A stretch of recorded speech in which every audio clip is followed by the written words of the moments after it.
وحده لا شريك له أن سيدنا ومولانا محمدا عبده ورسوله شكرا للشريف فريق اللهم صل على محمد وعلى آل محمد كما صليت على إبراهيم وعلى آل إبراهيم إنك حميد مجيد اللهم بارك على محمد وعلى آل محمد كما باركت على إبراهيم وعلى آل إبراهيم إنك حميد مجيد أما بعد فأعوذ بالله من الشيطان الرجيم بسم الله الرحمن الرحيم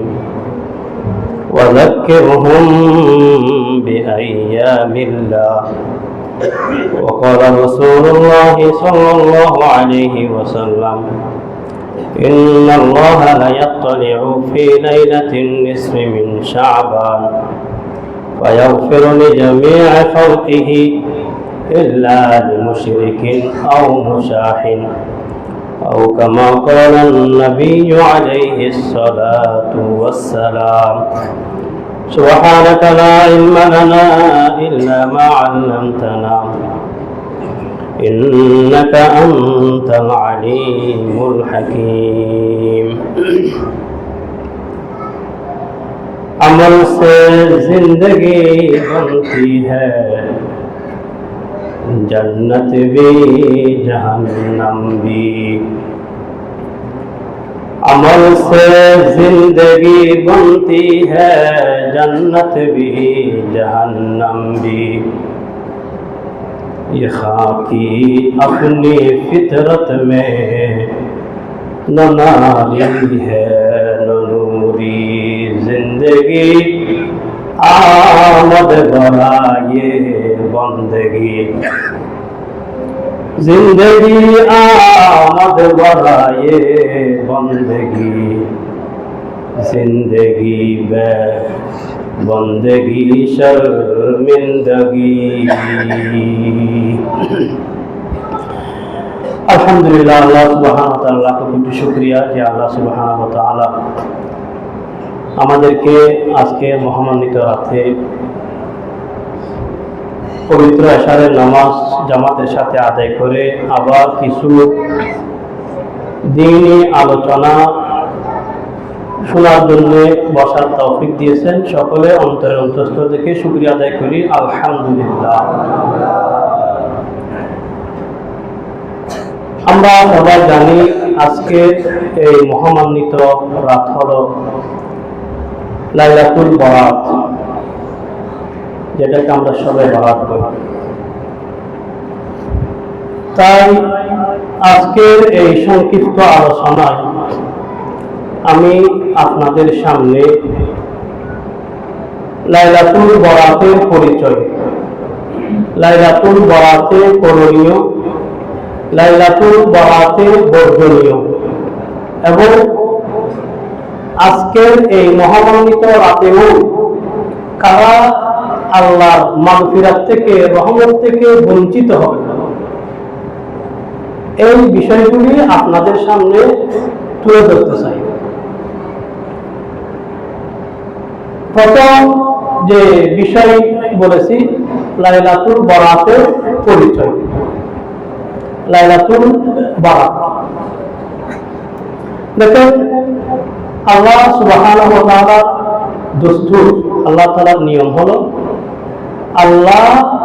আল্লাহর বান্দাদের মধ্য থেকে আল্লাহর কিছু পেয়ারা বান্দাকে আল্লাহ অন্য সমস্ত বান্দার উপর শ্রেষ্ঠত্ব দান করেছেন, ঠিক কিনা? যেমন আম্বিয়া আলাইহিমুস সালাম, আম্বিয়া আলাইহিমুস সালামকে আল্লাহ তাআলা অন্য সব মানুষের উপর শ্রেষ্ঠত্ব দান করেছেন, মর্যাদা দান করেছেন, সম্মান দান করেছেন। আম্বিয়া আলাইহিস সালামের পরে সাহাবায়ে কেরামকে আল্লাহ সুবহানাহু ওয়া তাআলা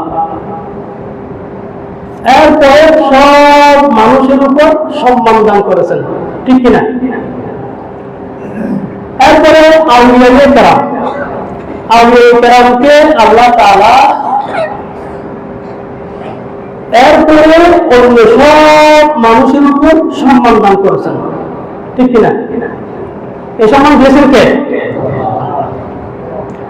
এরকম স্থানের ক্ষেত্রে, জায়গার ক্ষেত্রে আল্লাহ তাআলা কিছু কিছু জায়গাকে পৃথিবীর অন্যান্য জায়গার উপর শ্রেষ্ঠত্ব দান করেছেন। যেমন মসজিদ সমূহ, মসজিদ সমূহ পৃথিবীর মুখে আল্লাহর কাছে সবচাইতে বেশি সম্মান এবং মর্যাদার অধিকারী, ঠিক কিনা? একটা রাজার রাজপ্রাসাদ আর একটা হলো মসজিদ। আল্লাহর কাছে একটা রাজার রাজপ্রাসাদের দাম বেশি নাকি একটা মসজিদের দাম বেশি? এই সম্মান দিয়েছে কে? আবার দেখেন সমস্ত মসজিদের মধ্যে বাইতুল্লাহ, খানায়ে কাবা, বাইতুল মাকদিস এবং মসজিদে নববী, এই মসজিদগুলি পৃথিবীর অন্য সব মসজিদের চেয়ে বেশি দামি, অন্য সব মসজিদের বেশি সম্মানিত, ঠিক কিনা? এরকম সময়ের ক্ষেত্রে আল্লাহ তাআলা কিছু সময়কে অন্য সময়ের উপর শ্রেষ্ঠত্ব দান করেছেন, মর্যাদা দান করেছেন, সম্মান দান করেছেন। যেমন মাহে রমজান, মাহে রমজানকে আল্লাহ সুবহানাহু ওয়া তাআলা অন্য সব মাসের চেয়ে বেশি সম্মান দান করেছেন, ঠিক কিনা? আবার দিনসমূহের মধ্যে, সপ্তাহের দিনসমূহের মধ্যে আল্লাহ তাআলা জুমাবারকে সপ্তাহের অন্যান্য দিনের উপর সম্মান দান করেছেন, ঠিক না? বছরের দিনসমূহের মধ্যে ঈদুল ফিতর, ঈদুল আযহাকে আল্লাহ বেশি সম্মান দিয়েছে। ঠিক তেমনি ভাবে বছরের কিছু রাতে আল্লাহ সুবহানাহু ওয়া তাআলা সারা বছরের অন্যান্য রাতের উপর শ্রেষ্ঠত্ব দান করেছেন, মর্যাদা দান করেছেন, সম্মান দান করেছেন, ঠিক কিনা? যে রাতগুলিকে আল্লাহ সুবহানাহু ওয়া তাআলা খুব বেশি সম্মান দান করেছেন, ইজ্জত দান করেছেন, মর্যাদা দান করেছেন, তার মধ্যে সবচেয়ে বেশি সম্মানিত মর্যাদাপূর্ণ রাত কোনটি? সবচেয়ে বেশি মর্যাদাপূর্ণ রাত কোনটি? একটু আরো বলবেন। শবে কদর, অনেকে মনে করে শবে বরাত, এখানে হলো উত্তরভাবে শবে কদর। আল্লাহ তাআলা যত রাতকে আল্লাহ শ্রেষ্ঠত্ব দান করেছেন তার মধ্যে সবচাইতে বেশি শ্রেষ্ঠত্ব এবং মর্যাদা অধিকারী সেই রাতের নাম শবে কদর। এরপরে আল্লাহর কাছে অত্যন্ত সম্মানিত মর্যাদাপূর্ণ যে রাত, সেই রাতের নাম হলো লাইলাতুল বারাত। আজকের রাতের নাম কি? লাইলাতুল বারাত। লাইলাতুল বারাতকে এই সম্মান, এই মর্যাদা দিয়েছেন কে? আল্লাহ সুবহানাহু ওয়া তাআলা। আর এই সম্মানের কথা, এই মর্যাদার কথা আমরা কিভাবে জেনেছি? আমাদেরকে জানিয়েছেন পেয়ারা নবী সাল্লাল্লাহু আলাইহি ওয়াসাল্লাম। নবীজি হাদিসের মধ্যে এই রাতের ফজিলতের বর্ণনা দিয়েছেন, এই রাতের শ্রেষ্ঠত্বের কথা তুলে ধরেছেন। নবীজির হাদিসের মাধ্যমে আমরা জানতে পেরেছি। এবং মুহাদ্দিসিনে কেরাম, যারা হাদিসের কিতাব সংকলন করেছেন, যারা কিতাব লিখেছেন, কিতাবের মধ্যে নবীজির হাদিস সমূহ জমা করেছেন, মুহাদ্দিসিনে কেরাম হাদিসের কিতাব সমূহের মধ্যে এই লাইলাতুল বারাত সম্পর্কিত হাদিস লিপিবদ্ধ করেছেন, সংকলন করেছেন এবং এই লাইলাতুল বারাত সম্পর্কে অধ্যায় রচনা করেছেন। বাবু মা জাআ ফি লাইলাতিন নিসফি মিন শাবান, শাবানের মধ্যরাত সম্পর্কে আলোচনা। এরকম অধ্যায় শিরোনাম দিয়ে লাইলাতুল বরাতের ব্যাপারে হাদিস লিখেছেন, হাদিস এনেছেন হাদিসের মধ্যে, কিতাবের মধ্যে। ফুকাহারা যারা মাসলা মাসায়েল আমাদের জন্য কোরআন হাদিস থেকে গবেষণা করে আমাদের জন্য একদম সহজ করে দিয়েছেন, মাসালা লিখে দিয়েছেন, কোন মাসালা কিরকম হবে, নামাজ কিভাবে পড়তে হবে, কিভাবে পড়লে নামাজ হবে, কিভাবে পড়লে নামাজ হবে না, মাসলা মাসায়েল যারা আমাদের জন্য বের করে দিয়েছেন ফুকাহারা কিতাবের মধ্যে লাইলাতুল বরাত সম্পর্কে আলোচনা এনেছে। যুগে যুগে উলামায়ে কেরাম লাইলাতুল বরাত সম্পর্কে আমাদেরকে আলোচনা করার মাধ্যমে, প্রবন্ধের মাধ্যমে, নিবন্ধের মাধ্যমে, লেখালেখির মাধ্যমে শবে বরাত সম্পর্কে আমাদেরকে জানিয়েছেন, শবে বরাতের করণীয় বর্জনীয় সম্পর্কে আলোচনা করেছেন। তাহলে এটা আমরা এই যুগে আবিষ্কার করেছি এরকম কোনো কিছু না, বরং এটি রাসূল আকরাম সাল্লাল্লাহু আলাইহি ওয়াসাল্লাম থেকে আমাদের কাছে ধারাবাহিকভাবে চলে আসতেছে এরকম একটি বরকতময় রাত। এখন আমাদের যুগে আমরা দুই ধরনের মানুষকে দেখতে পাই। আমাদের কিছু ভাই আছে যারা লাইলাতুল বরাতকে নিয়ে করে বাড়াবাড়ি, কি করে বাড়াবাড়ি, আর কিছু ভাই আছে যারা লাইলাতুল বরাতকে নিয়ে করে সারাসারি, কেউ করে বাড়াবাড়ি, কেউ করে সারাসারি। আমরা কোথায় যাব? কেউ করে বাড়াবাড়ি, কেউ করে সারাসারি। বাড়াবাড়ি করে মানে যেমন ধরেন আমাদের কিছু ভাই আছে এই লাইলাতুল বরাতে অনেকে অনেক জায়গায় কি করে নাকি আতশবাজি ফুটায়, ফটকা ফুটায়। এই কাজটা করা খারাপ কাজ, এটা ইসলামের দৃষ্টিতে এটা মন্দ কাজ। এরকম একটা মহামান্বিত রাত, এমন গুরুত্বপূর্ণ রাত, ইবাদতের রাতে বাজি ফুটানো, বরং বাজি ফুটানো এটা লাইলাতুল বরাতের একটি বিষয় মনে করা বা এটাকে লাইলাতুল বরাতের একটা কালচারে রূপ দেওয়া, এটা ভালো না খারাপ? এটা খারাপ, এটা বাড়াবাড়ি। অনেকে দেখবেন লাইলাতুল বরাত আসলে আলোকসজ্জা করে আলাদাভাবে, শুধু লাইলাতুল বরাত গুলোকে আলোকসজ্জা করে। তো এদের সাথে শরীয়তের কোনো সম্পর্ক আছে? নাই। এটা আলোচনা যদি আমরা না করি দেখবেন এটা হয়ে যাবে কি মনে করো কথা লাইলাতুল বরাত আসলে এরকম করতে হবে। আপনি সুন্দর কিছু পাঠিয়েতে যাবেন, সুন্দর লাগে, আপনার সুন্দর লাগলে তো শরীয়ত হয়ে যাবে না। সুন্দর লাগা এক জিনিস, শরীয়ত হওয়া আরেক জিনিস। এটার সাথে শরীয়তের কোনো সম্পর্ক নাই। এটা আমাদের ভাইয়েরা নিজেদের মন চাইছে একটা নতুন কাজ শুরু করে দিচ্ছে, এটা হলো বাড়াবাড়ি। এরপরে এর রাতে দেখা যায় অনেক ভাইয়েরা বলে আপনারা সবাই 12টা বাজে চলে আসবেন, আমরা শবে বরাতের কি বলবো নামাজ পড়বো জামাতবদ্ধভাবে, আমরা সবাই একসাথে জামাতে নামাজ পড়বো। দেখেন শবে বরাতে ইবাদত আছে, কিন্তু শবে বরাতের ইবাদত এটা জামাতবদ্ধ না, দলবদ্ধ না, এটা যার যার মতো করে ইবাদত করা হবে, এটা জামাতবদ্ধ নয়। এটা হলো আমাদের কিছু ভাইরা মন গড়া পরীক্ষা করে, হুজুর এটা কি খারাপ কাজ? নামাজ পড়তেছে সবাই মিলে মিশে একসাথে জামাতের সাথে পড়তেছে, আর ভালো কথা, খুব ভালো। লবণ ভালো না, তরকারির জন্য লবণ ভালো খারাপ, তো ভালো বলে আপনি পুরো প্যাকেট যদি দেবে দেন তো ভালো হবে না খারাপ হবে?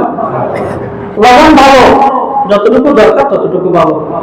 যদি আপনি বেশি বুঝতে গিয়ে ভালো বলে পুরো প্যাকেটটা দেবে দেন তখন আর খাওয়ার কোনো উপায় থাকবে না।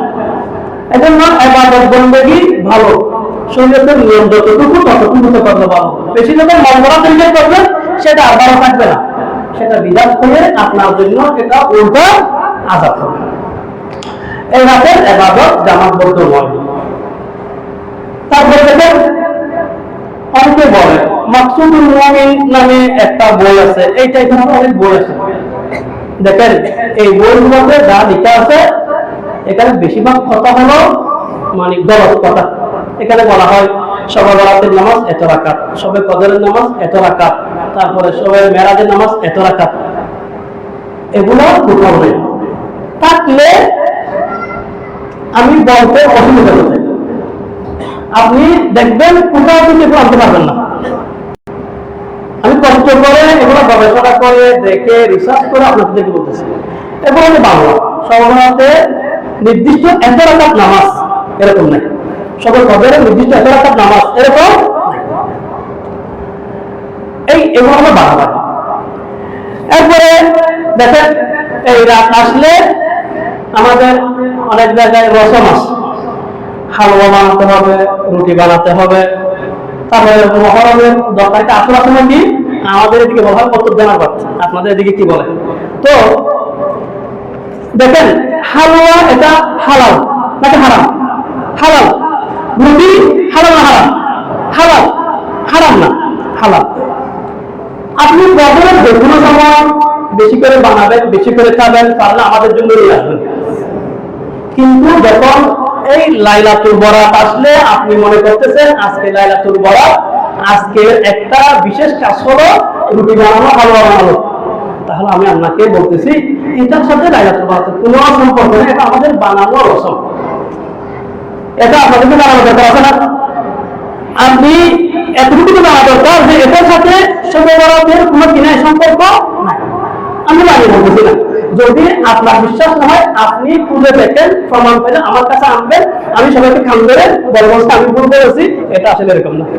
আমাদের এক ভাই ফেসবুকে দেখতেছি বলতেছে আমাদের জন্য হালুয়া রুটি খরচ 5 কেজি 10 কেজি বানাইতে বলতেছে।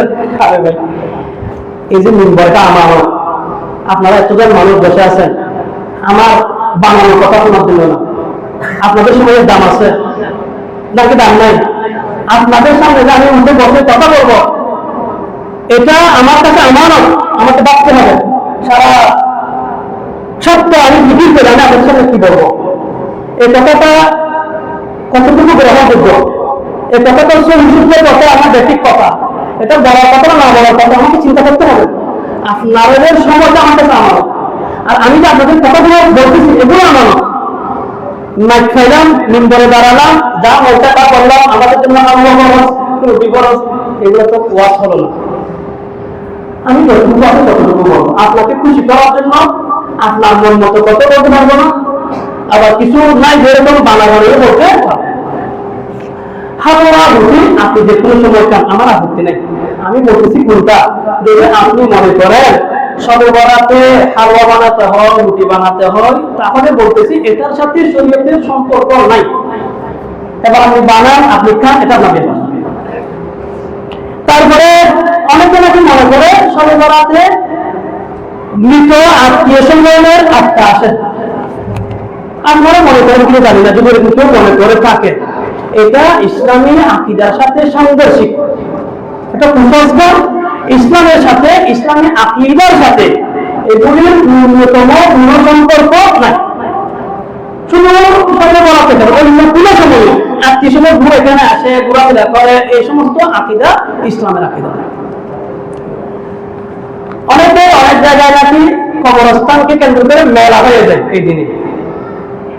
তো এই দিনে শবে বরাতের হাদিসের মধ্যে আছে রাসূলুল্লাহ সাল্লাল্লাহু আলাইহি ওয়াসাল্লাম কবরস্থানে জিয়ারতে গিয়েছেন। দলবদ্ধভাবে অনেককে দেখে ঢুকে দল বেঁধে গেছেন, ওরকম না, নবীজি একা একা গেছেন। আমার আয়েশা রাদিয়াল্লাহু তাআলা আনহা নবীজিকে যখন পাচ্ছেন না, নবীজি খুঁজতে বের হলেন, গিয়ে দেখতেছেন তিনি কবর জিয়ারত করতেছেন। বুঝে গেল এই রাতে কবর জিয়ারত এটা দলবদ্ধভাবে করতে হবে এরকম না। আপনি আপনার মতো করে আপনার মতো আপনার সুযোগে গিয়ে কবর জিয়ারত করবেন, মুরব্বীদের জন্য দোয়া করবেন। এখানে মেলা বসানো, অনেক সময় নাকি অনেক জায়গায় নারী পুরুষও এরকম একাকার হয়ে যায়। এই সবগুলি ইসলামের সাথে সাংঘর্ষিক। অনেক জায়গায় দেখা যায় রাতভর সওয়াব মনে করে মাইকের মধ্যে কোরআন তিলাওয়াত লাগিয়ে দেয়। এটা শয়তান নেক্সটে কি দেয়, ধোঁকা দেয়। মনে করতেছি ভালো কাজ, সওয়াবের কাজ, কিন্তু শয়তানের দৃষ্টিতে এটা সওয়াবের কাজ না। এমনকি আপনি জামিয়া আহমদিয়া সুন্নিয়া হুজুররা পর্যন্ত এটাকে ভিডিও বার্তা দিয়েছেন যে এগুলি হলো কি অনুচিত, এগুলির সাথে কোনো সম্পর্ক নাই।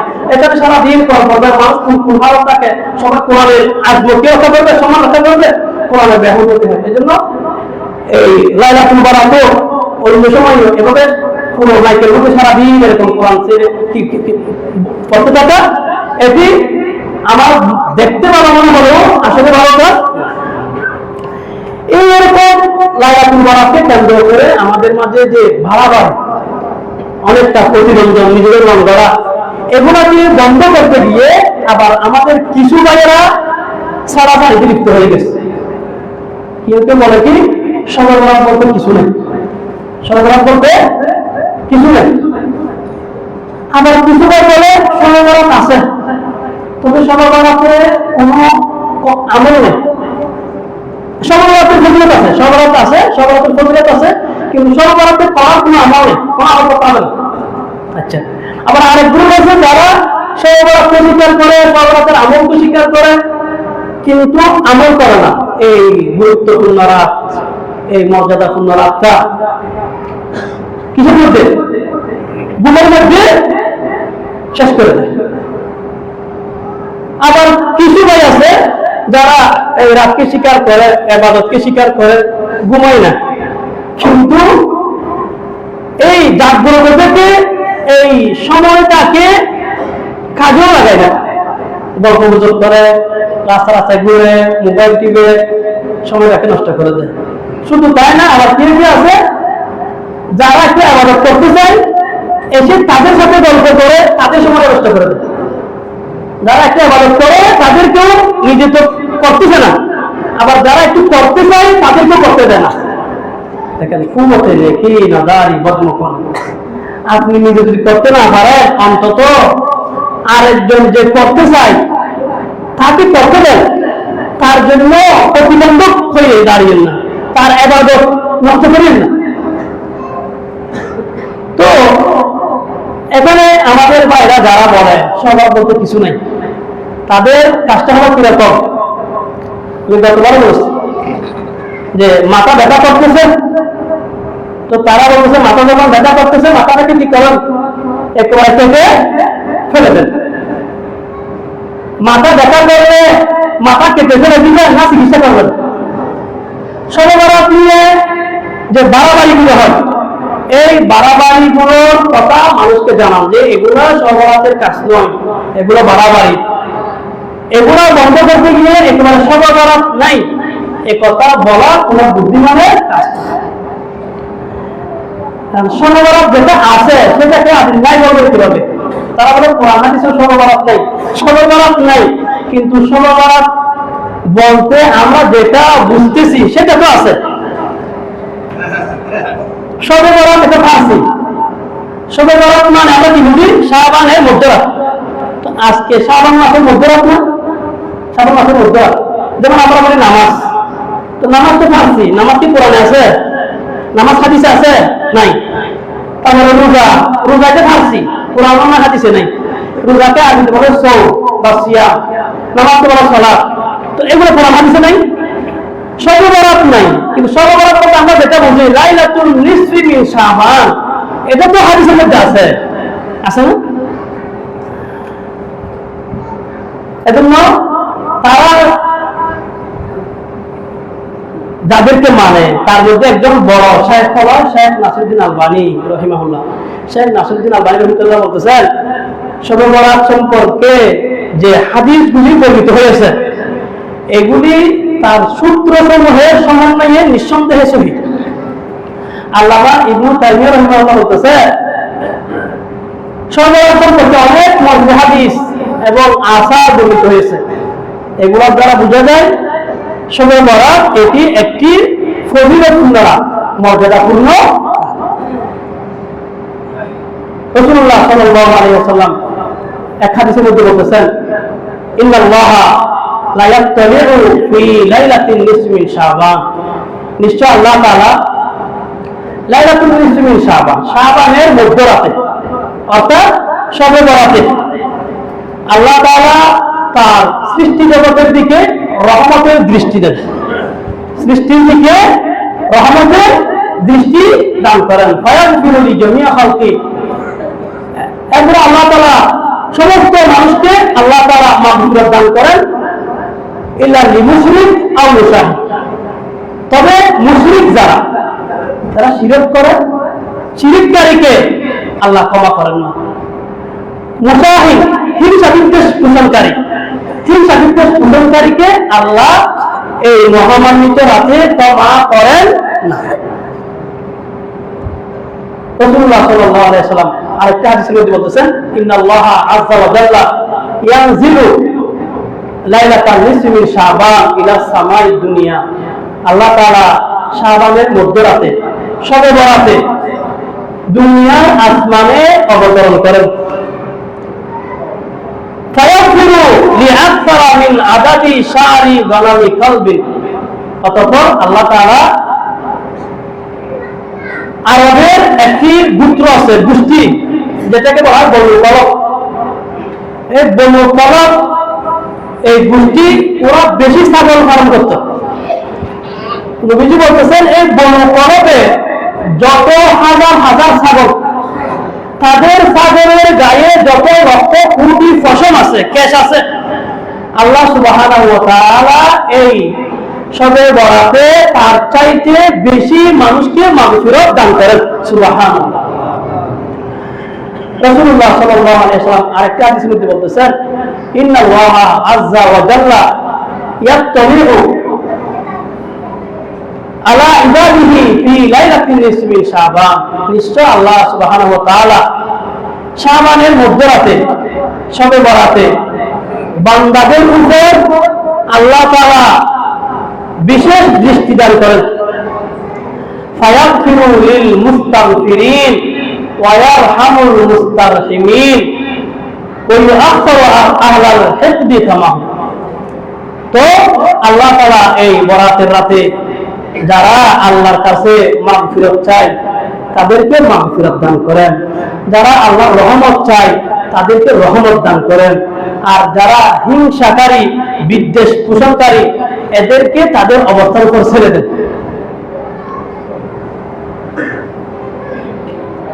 তাহলে এই হাদিসগুলির দ্বারা আমরা বুঝতে পারলাম এই রাতটি একটি গুরুত্বপূর্ণ রাত, মর্যাদাপূর্ণ রাত, সম্মানিত রাত, যে রাতে আল্লাহ তাআলা বান্দার দিকে বিশেষভাবে রহমতের দৃষ্টি দেন।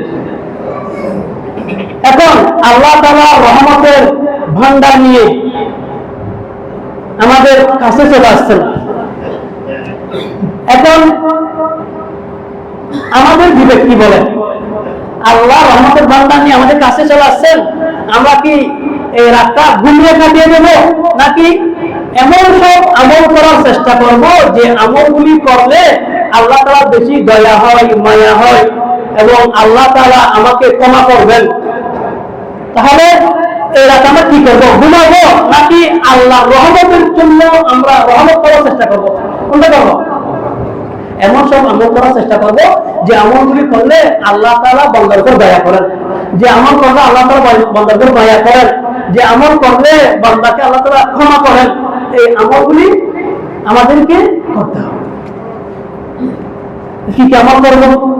দেখেন, শবে বরাতে শরীয়তের পক্ষ থেকে আমাদের জন্য কোনো আমলকে নির্দিষ্ট করে দেওয়া হয়নি, বরং আমরা এই রাতটি আমরা বিভিন্ন আমলের মাধ্যমে আমরা অতিবাহিত করব, যেন আমরা আল্লাহর রহমত পাই, যেন আমরা আল্লাহর মাগফিরাত পাই। আমরা কিছু নামাজ পড়ব, 100 রাকাত পড়তে হবে, 200 রাকাত পড়তে হবে, এটা জরুরি, বরং জরুরি হলো যতটুকু করবো, কম পারি বেশ পারি, ওটা সুন্দরভাবে করবো। আল্লাহ যে খলাকাল মাউতা ওয়াল হায়াতা লিয়াবলুয়াকুম আইয়ুকুম আহসানু আমালা। আল্লাহ দেখবেন বান্দার আমল, কার আমল বেশি সুন্দর, কে বেশি আমল করে দেখে না। আল্লাহ দেখবেন কোয়ালিটি, কোয়ান্টিটি না, কে বেশি করেছে ওটা না, বরং কার আমলটা বেশি সুন্দর ওটা দেখবেন। এই জন্য আমার আমলটা যেন সুন্দর হয়, আমার নামাজটা যেন সুন্দর হয়। ধীরে স্থির ভাবে আস্তে আস্তে রুকু করবো, আস্তে আস্তে সিজদা করবো, তাড়াহুড়া করবো না, আস্তে আস্তে সুন্দরভাবে মনোযোগ দিয়ে 2 রাকাত করবো, 4 রাকাত করবো, 6 রাকাত করবো। আল্লাহ যতটুকু তৌফিক দেন ততটুকু করবো। কিছুক্ষণ নামাজের মধ্যে কাটাবো, কিছুক্ষণ আমরা জিকির আজকার করবো, সুবহানাল্লাহি ওয়ালহামদুলিল্লাহি ওয়া লা ইলাহা ইল্লাল্লাহু ওয়াল্লাহু আকবার, এরকম যদি বলেন। এখানে কয়েকটা জিকির চলে আসছে, সুবহানাল্লাহ, আলহামদুলিল্লাহ, লা ইলাহা ইল্লাল্লাহ, আল্লাহু আকবার, সব চলে আসছে। কিছুক্ষণ জিকির করতে থাকেন, বিশেষ করে বেশি বেশি করে ইস্তেগফার করব। কারণ আজকের রাতে আল্লাহর পক্ষ থেকে বান্দার জন্য বিশেষ উপহার কি? মাগফিরাত। মাগফিরাত একটু চিন্তা করে দেখেন, আল্লাহর পক্ষ থেকে বান্দার জন্য এটি হলো সবচেয়ে বড় উপহার। মন নবুলন তাকা আকল বকজিব কলমে আফু বর গুনাহ হামকাশ। আল্লাহ এক ওলি বলতেছেন, আল্লাহ আমি এই কথা বলতেছি না যে আমার আমলগুলো আপনি কবুল করেন, বরং আমি বলতেছি আমলগুলো কবুল করেন না করেন, আমার গুনাহগুলো মাফ করে দেন। কারণ গুনাহগুলো মাফ করে দেন তাহলে আপনি আর বাকিগুলো পেয়ে যাবেন। গুনাহ যদি না থাকে তাহলে আপনাকে আল্লাহ জান্নাতে জান্নাতে দিবে। তো জান্নাতে যখন দিবে সেটা আপনাকে আল্লাহ মাহরুম করবে নাকি দিয়ে দিবে? তো সুতরাং আল্লাহর কাছ থেকে মাগফিরাত পাওয়া এটা হলো বান্দার জন্য সবচেয়ে বড় পাওনা। এজন্য সবাই কবরে নবীজি আম্মা জান আয়েশাকে দোয়া দিয়েছেন, আল্লাহুম্মা ইন্নাকা আফুউন তুহিব্বুল আফওয়া ফাআফু আন্নি। এটা অর্থ হলো আল্লাহ আমাকে ক্ষমা করে দেন। আজকে আমরা আল্লাহর কাছে বেশি বেশি ক্ষমা চাইব। আস্তাগফিরুল্লাহ, আস্তাগফিরুল্লাহ, আস্তাগফিরুল্লাহ, আস্তাগফিরুল্লাহ। আস্তাগফিরুল্লাহ মানে আল্লাহ আমাকে মাফ করে দেন, আল্লাহ আমি অপরাধী, আল্লাহ আমি অপরাধী। আমরা মানুষ, আমাদের প্রত্যেকের কম আর বেশ, আমাদের প্রত্যেকের ত্রুটি বিচ্যুতি আছে, দুর্বলতা আছে। তো আমরা আল্লাহর কাছে বলবো, আল্লাহ আমি অপরাধী, আমাকে ক্ষমা করে দেন। আস্তাগফিরুল্লাহ, আস্তাগফিরুল্লাহ, আস্তাগফিরুল্লাহ।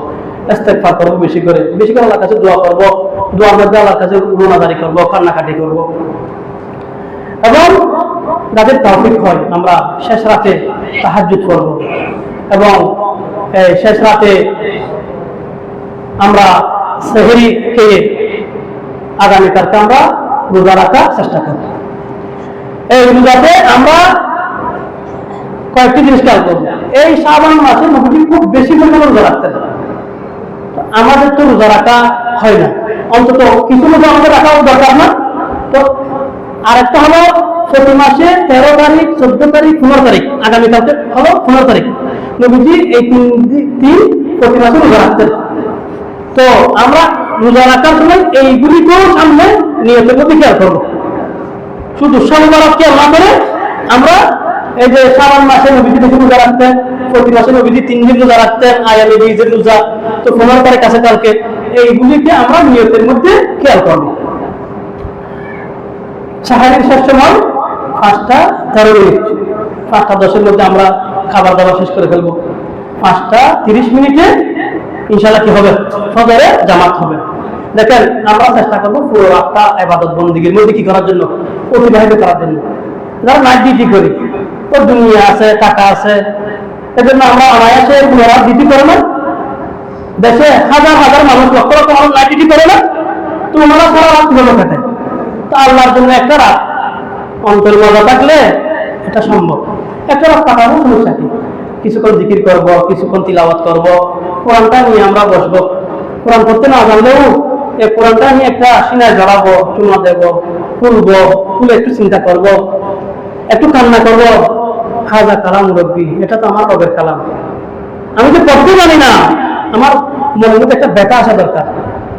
এই কোরআনটা আমার জীবনের গাইডলাইন হওয়া দরকার ছিল, এই কোরআন মধ্যে আমার জীবন হওয়ার দরকার ছিল, অথচ এই কোরআন আমি পড়তেই জানি না। এই কোরআনকে আমি কিভাবে অনুসরণ করবো? আফসোস করা দরকার, একটু কান্না করা দরকার। কোরআনের উপর হাত বোলাবেন, কিছুক্ষণ কোরআন নিয়ে বসে থাকবেন, সামনে রমজান আসতেছে, এখন থেকে আগ্রহ করেন, দিয়ে অল্প অল্প সময় দিয়ে কোরআনটা একটু পড়া শিখেন, কোরআনটা একটু পড়া শিখেন। অনেক ভাই আমার সাথে দেখে বলবো আমি আসবো কোরআন করবো, কিন্তু ব্যস্ততা ধরে রাখছে, এরকম করে ব্যস্ততা ধরে রাখছে, আসা হয় না, কোনো সুযোগ নাই। সুযোগ করে করবে যদি চোখ বন্ধ হয়ে যাবে। এখন কোনো টাইম নাই, সব টাইম হবে কখন? চোখ বন্ধ করে পড়ে।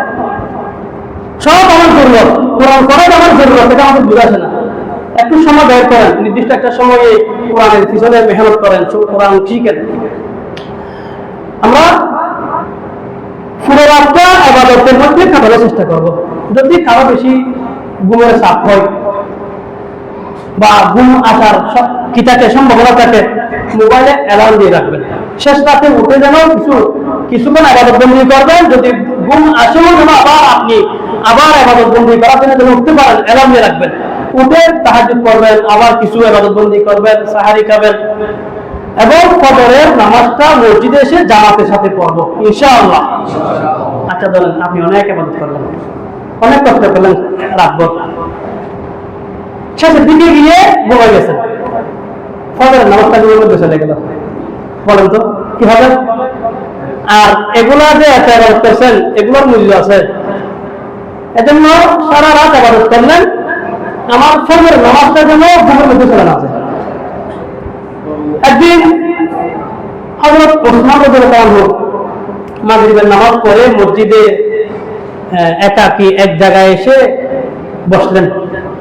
হযরত আব্দুর রহমান নামে একজন তাবিঈ, তিনি বলতেছেন, ওনাকে একা পেয়ে আমি ওনার পাশে গিয়ে বসলাম। উনি আমাকে বলতেছে, ভাতিজা তোমাকে একটা হাদিস শোনাই। কি হাদিস?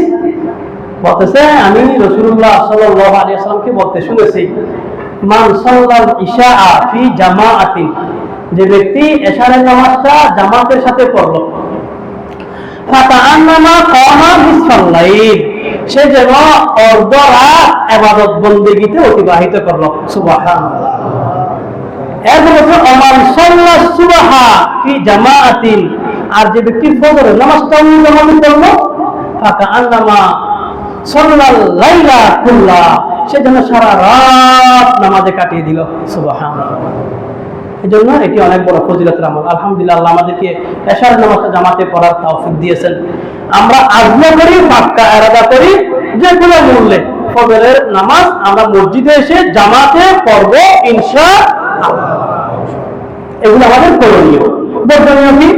বর্জনীয় যেগুলো আগে বলেছি, যেগুলি আমাদের বাইরে বাড়াবাড়ি করে, আমরা আতশবাজি ফুটাবো না, পটকা ফুটাবো না, আলোকসজ্জা এগুলোর পিছনে ছুটবো না, তারপরে জামাতের সাথে নামাজ পড়ার পিছনে ছুটবো না, নির্দিষ্ট যারা বলে এগুলা আমরা কি করবো না, এগুলা পিছনে ছুটবো না, করতে থাকবো, যা মন চায়, যতটুকু মন চায় করতে থাকবো। তারপরে হালুয়া রুটি এগুলাকে এই রাতের বিশেষ কোনো আমল বলে মনে করবো না। তারপরে এই রাতে মৃত আত্মীয় স্বজনের আত্মা এসে ঘোরাফেরা করে, এই সমস্ত ইসলামের সাথে সাংঘর্ষিক আকীদা বিশ্বাস আমরা লালন করব না। তারপরে কবরস্থানে গিয়ে রাস্তায় দলে দলে আড্ডাবাজি, ঘোরাঘুরি, মেলা বসানো, এগুলো পিছনে ছুটবো না। তারপরে এইভাবে এই রাতের সাথে যেগুলির সম্পর্ক নেই এগুলির পিছনে আমরা ছুটবো না। এখন আরেকটা কথা বলছিলাম, এই রাতে আল্লাহ তাআলা এমন কিছু মানুষ আছে যাদেরকে আল্লাহ তাআলা এই রাতে আল্লাহ রহমতের নজর দিবেন না, যাদেরকে আল্লাহ ক্ষমা করবেন না, যাদেরকে আল্লাহ রহমত করবেন না। তো যারা এই মহামান্বিত রাতেও আল্লাহর মাগফিরাত পাবে না, রহমত পাবে না, তারা বড় হতভাগা না? তারা বড় হতভাগা। এরা কারা? সবার সম্পর্কে সবচাইতে প্রসিদ্ধ যে হাদিস, ওই হাদিসের মধ্যে দুই ব্যক্তির কথা বলা হয়েছে। এক ব্যক্তি হলো সিলতকারী, আর এক ব্যক্তি হলো কে? হিংসাকারী। এবং আরো অন্যান্য হাদিসের মধ্যে আরো অনেকের নাম এসেছে, যেমন যারা কাপড় নিচে কাপড় পরিধান করে, যারা এই আত্মীয়তার সম্পর্ক ছিন্ন করে, যারা মা বাবার নাফরমানি করে, যারা মদ পান করে, যারা মানুষকে খুন করে, যারা মানুষকে জাদু করে, মানুষের ক্ষতি করে, যারা গণনা করে, যারা বাদ্য বাজনা বাজায়, যারা জেনা বিচার করে, এই মানুষগুলোকে আল্লাহ তাআলা এই মহামান্বিত রাতেও ক্ষমা করবেন না। এখন একটু চিন্তা করি, এরকম এই বিষয়গুলোর মধ্যে ইচ্ছায় অনিচ্ছায় আমাদের অনেকের সম্পৃক্ততা আছে, থাকতে পারে।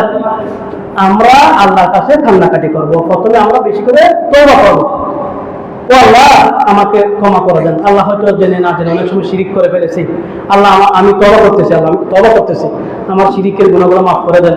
আল্লাহ আমি মানুষ হিসেবে হয়তো অনেক সময় আমার অন্তরের মধ্যে হিংসা চলে এসেছে কারো বিয়ে করে, আল্লাহ আমি তওবা করতেছি, আমি আর হিংসা করবো না, আমাকে মাফ করে দেন। আল্লাহ অনেক সময় এই মা বাবার নাফরমানি করেছি, আল্লাহ মা বাবার নাফরমানি করবো না, আল্লাহ আমাকে ক্ষমা করে দেন। আল্লাহ তাকে নিচে অনেকদিন কাপড় পরিধান করেছে, আর করবো না, আমাকে মাফ করে দেন। আত্মীয়তার সম্পর্ক ছিন্ন করবো না, আমাকে মাফ করে দেন। আল্লাহর কাছে এগুলি থেকে তওবা করি, তওবা করে আল্লাহর কাছে বেশি বেশি ইস্তেগফার করব, আল্লাহর কাছে গুনাহ মাফ চাইবো যে আল্লাহ আমাকে মাফ করে দেন। শুধু শিরক সম্পর্কে একটু করে কথা বলি।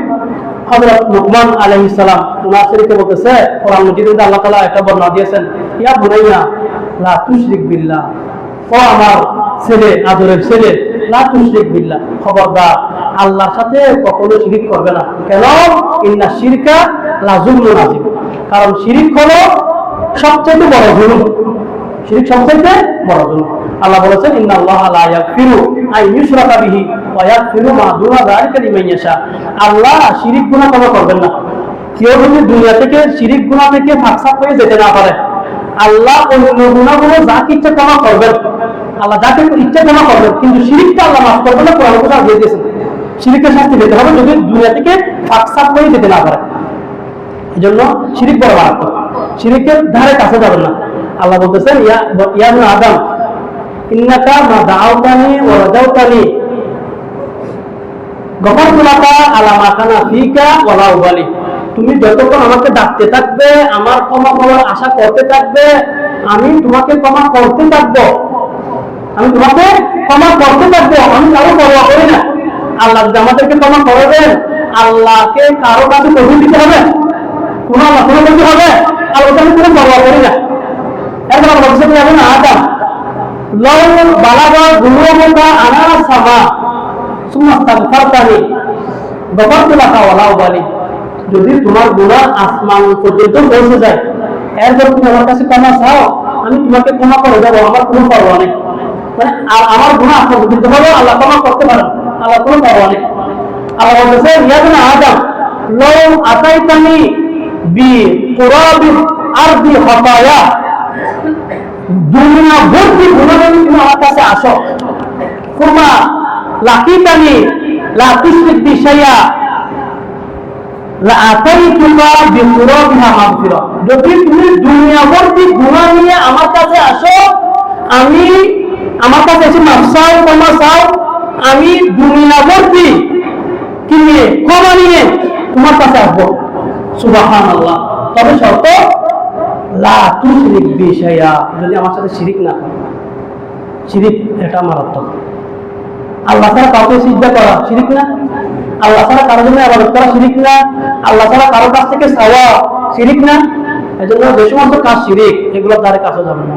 সবকিছু মালিক আল্লাহ, ইজ্জতের মালিক আল্লাহ, বেইজ্জতের মালিক আল্লাহ, সম্মানের মালিক আল্লাহ, অসম্মানের মালিক আল্লাহ, সম্পদের মালিক আল্লাহ, সুস্থতার মালিক, অসুস্থতার মালিক সব আল্লাহ। সব আল্লাহর কাছে চাইবেন, আল্লাহকে বলবেন, ইবাদত আল্লাহর জন্য করবেন। যে আল্লাহ নয় এরকম কাউকে আল্লাহ মনে করা, গায়রুল্লাহকে আল্লাহ মনে করা, আল্লাহ গায়রুল্লাহকে আল্লাহর মতো মনে করা, আল্লাহর মতো পারে, আল্লাহর মতো জীবন দিতে পারে, আল্লাহর মতো বিপদ থেকে রক্ষা করতে পারে, এটা করতে পারে, ওইটা করতে পারে, আল্লাহর মতো মনে করা, আল্লাহর হক গায়রুল্লাহকে দেওয়া, এগুলো সব শিরিক। এগুলো থেকে আমরা বিরত থাকবো। আল্লাহ তাআলা আমাদেরকে বোঝার, আমল করার তৌফিক দান করুন। সকলে বলে আমিন। সবাই দুরূদ শরীফ পড়ে আল্লাহুম্মা সাল্লি আলা মুহাম্মাদ।